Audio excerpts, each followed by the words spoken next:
खाली हो जाएगा। मैजिक करेंगे ऐसे कान में लगाएंगे फिर से भर जाएगा। अच्छा, हाँ ये देखिए सिंपल सा आपका नोट बन जाएगा। अच्छा कागज डाले नोट बन जाएगा। ये देखिए नकली नोट तो नहीं है, देख लीजिए आप। आपको बहुत ही हार्ड मैजिक दिखाने वाले। ये देखिए कार्ड का मैजिक है। ये देखिए इसमें फुल कार्ड होते हैं पूरे 52 कार्ड होते हैं। देखिए 52 कार्ड पूरा होता है।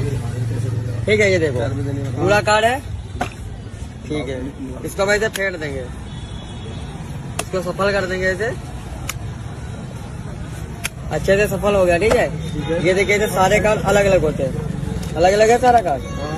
देखिए ठीक है इधर भी देखिए थे सारे कार्ड अलग अलग होते हैं, अलग अलग है सारा कार्ड। ठीक है आप इधर आ जाइए भैया जी।